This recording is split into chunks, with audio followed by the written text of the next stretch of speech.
Magandang araw ng Biyernes po mga bayang karerista. Magbibigay na po tayo ng tip, giya at impormasyon para sa araw na to, November 29, 2024. Tara!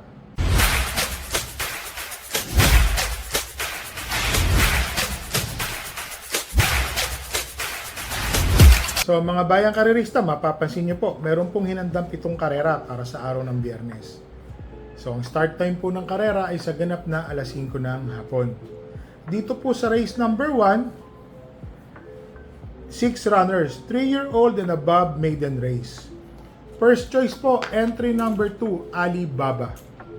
Napakainam po ng tinakbo nung nakaraan nito. 1.28 medya ang kanyang tinapos o naging tiyempo. So nakalaban na rin niya po dito yung mga karamihan na magsisitakbo. Para sa akin po, siya po ang aking first choice. Second choice po, entry number 2, Road Safety. Baka mag-umento po ito Unang takbo po nito, 1.30 medya. So kung papapansin nyo, parang yung track, medyo hindi pa ganun kaganda ang kondisyon ng racetrack. So maaring mag-umento rin po itong kabayo na to. So dito po sa race number 1, first choice po, entry number 2, Alibaba. Second choice po, entry number 4, Road Safety. Dito no tayo sa race number 2, class 5 non-placer, 8 runners po. 1,200 meters. So mula race 2 hanggang race number 7, ang distansya po ay 1,200 meter race. First choice po, entry number 7, Lady of Peace. Ako rin po, nagtataka, nakababa po sa laban si Lady of Peace. So para sa akin po, matuling kabayo po ito baka sakali pong makatagal si Lady of Peace. Second choice ko po dito, entry number 6, Sky Magic. Ito po yung pwedeng tumutok po sa mga naghahabulan sa unahan.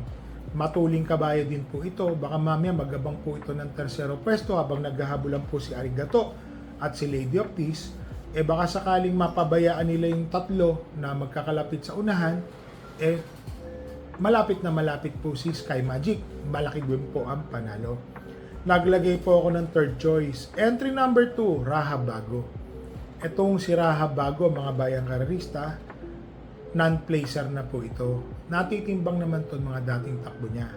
Kaya lang kung pagmamasdan po natin si Rahabago, kung ang magiging setup po ng karera, bandera yung 1, 6 at 7, maghahabulan yung tatlo na yan, tingin ko ugandong mananalo po si Rahabago.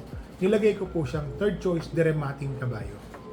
So dito sa race number 2, first choice, entry number 7, Lady of Peace. Second choice, entry number 6, Sky Magic. Third choice, entry number 2, Rahabago. Dito na tayo sa race number 3. Rating 6 to 10 split, 8 runners. First choice po, entry number 6, napakatuling kabayo, Success of Times. Tingin ko, baka ngayon na. Para sa akin po, babang-baba po ako sa laban nito. Pare-pares lang naman ang chinachempo nila. Sa 1,400 na 1.29 hanggang 1.31, depende po sa track condition. Tingin ko ngayon, Success of Times, papabor po ang distansya sa kanya. Second choice po, entry number 4, Top Romance. Bakit hindi ko humabitaw-bitawan yung Top Romance? Baka nagpapaglang po ng kalawang ito nung nakaraang takbo. Kasi magandang kabayo po kasi talaga ito si Top Romance. Para sa akin po, magandang dihado po yan. Third choice po, entry number 3, La Republica. Alam naman natin na galing po ito sa segundo. Pabs M. Caballero po ang papatong. Tingin ko mag-o-aumento pa rin ito kahit medyo mabigat. Medyo yung laban po niya, tingin ko naangkop po sa para sa kanya Tututok ng segundo o terserong malapit. Biglang tsak-tsak. Saktong-sakto po ito para kay La Republica. So dito po sa race number 3, first choice po, entry number 6, Success of Times. Second choice, entry number 4, Top Romance. Third choice, entry number 3, La Republica. Dito na tayo sa race number 4, rating 5 split placer. Mga natitimbang po ito, 8 runners. So solohin ko na po ito, 1 for the day. Entry number 5, Early Bird. Early Bird is Early Bird. Ang baba po sa laban.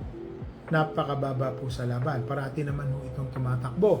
So sa tingin ko ngayon, mananalo po ito. malaki po ang panalo ni Early Bird. Ulitin ko lang po ha. Race number 4, 1 for the day. Entry number 5, Early Bird. So dito na tayo sa race number 5. Rating 6 to 10 split. 1,200 meter race, 7 runners. First choice po, entry number 5, Bang. JMS Torque po ang papatong. Napakaswerteng kwadra. Tatlong panalo. Sasabihin ko sana 2 kalahati kasi dead hit po yung isa nila. So, kabayo po ni Senyor Patrick Uy. Tingin ko po, malaki po ang panalo ni Bang. Second choice ko po dito, entry number 4, Space Jam. Si Space Jam po, papatungan po ito ni JR Gilieda, minus 3 kilograms. Nagpanalo po itong bata na ito nung nakaraan. Ang galing po ng pagkakapanalo ha. Natuwa ako dahil mainam na po manakay. May forma na rin po sa unahan. Magaling po. Tingin ko, pwede na po itong manalo. Magaan ang timbang, Space Jam. Third choice ko po dito, entry number 2, Smart Julian. Ed G. Guerra. Nagpanalo din po ito nung nakaraan. Parehas magaan po ang timbang. Tingin ko, malaki po ang panalo ni Smart Julian. Ang nagpanalo po yung Hinete ha.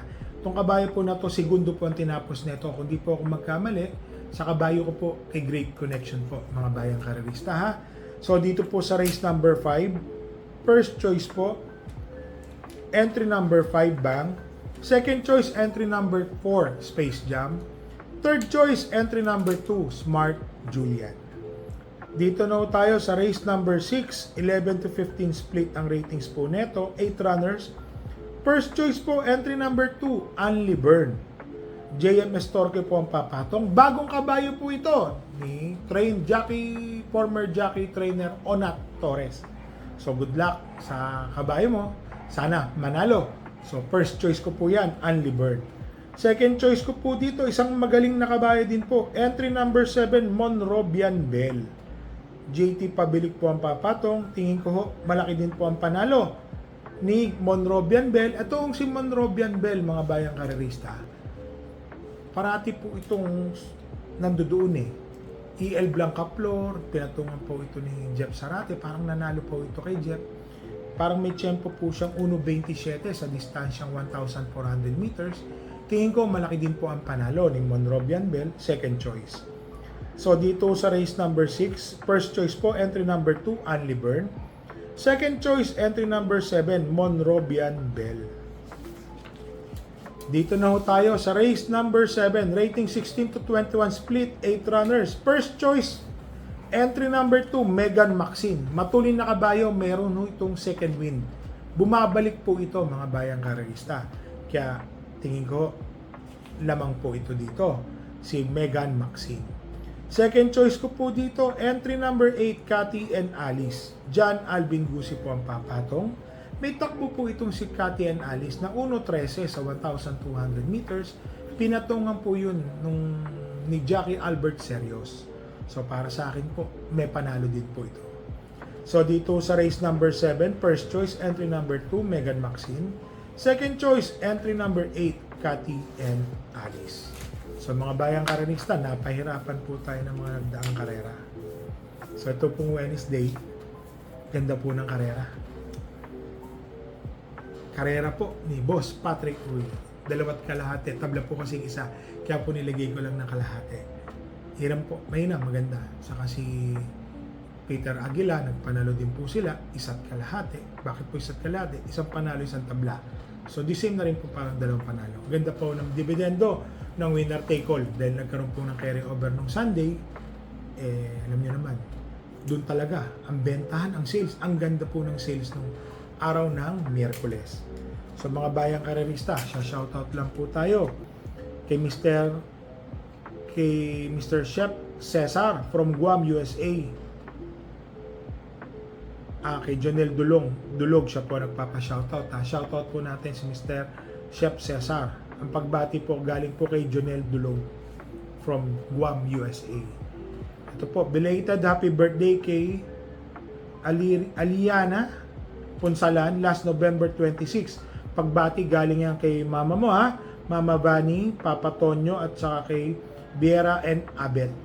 So shoutout po natin kay Mr. Jojo Kalikdan Jose Joaquin Raimundo, Joselit De Vera, Danilo De Castro, Chester Byron Ferrer, Eddie Lotereneya, Mamerto Rodriguez, Joseph Maralejo, Placido Olefermes, Lito Katipay, Benjamin Pineda, Cool Lolo, Speedmaster. So, shoutout po sa inyo lahat. So, mga bayang karerista, ito lang po, paalala lang po sa inyo. Pag ang karera po nahihirapan kayo, pwede pong pass. Ang dami pong karera. Ito po, araw pa lang po ito ng Biyernes. Meron na pong kopya ng Sabado at Linggo. At after po niyan, may malaking karera sa darating na December 8. Pasay City Cup. Yan po, pakarera po ng Pasay City Racing Festival. Ng Sunday po yan, ha. And then, ang dami po, marami pong karera. So, isa lang po ang sasabihin ko sa inyo, ha. Meron po akong 2-year-old na antulin na po gumate. Oo. Yung pangalan, di pa po na-aprobahan. Pero sabi ko sa akin, kukuha na lang po ng DNA kasi bayad na po lahat eh. So, pagkakuha po ng DNA from stud farm, yung pangalan, baka mauna po yung pangalan. So, may a-announce ko na po yung pangalan niyan. So, ang galing po. Pinost ko po sa Reels ng ating Facebook account. So, yun po. Matulin gumate. Kapatid pala siya ni DuPont Circle. Opo, kapatid na buo. Ngayon ko lang po kasi nalaman. Tontuwa nga po ako. Sabi ko, sana jackpot tayo dito. Sabi naman ng trainer ko, bukas pa po kasi yung tuhod. Kaya ayaw po nilang puwersahin o biglain. Ang tinapos po niya nung 1,200 meters, unang daan sa starting gate, unang-una po 131. Pangalawang takbo, wala pang bigay na galope, wala pang kahit anong bigay, ni starting gate lang, natuwa po yung ating jockey. Tinapos, 1.26. Maraming. Sana magtuloy-tuloy po yung buti ng kabayo natin na yan. So, ito po. Sana po, kahit papano, nagsisitama po tayo. 2 segundo lang pong inabot natin, nakabayo natin, at isang panalo, si Chef Cat, segundo si Doña Chichay, segundo si Bonnie Avenue. At least, hindi po tayo nawawala sa sirkulasyon. So, lagi po natin tatandaan, mga bayang karerista, ha? Small bet, win big, bet big, lose big. Yan po ang lagi ko pong katwiran. At magdadala po tayo ng payong. Minsan nag-uulan, pero lately, mainit talaga. Dala pa rin payong para pang cover at saka tubig na mainom para konting tipid po. Huwag po tayo makakalimot magdala ng tubig na mainom dahil talagang mainit po ang panahon. So mga bayang karerista, happy racing po and stay safe po sa inyong lahat.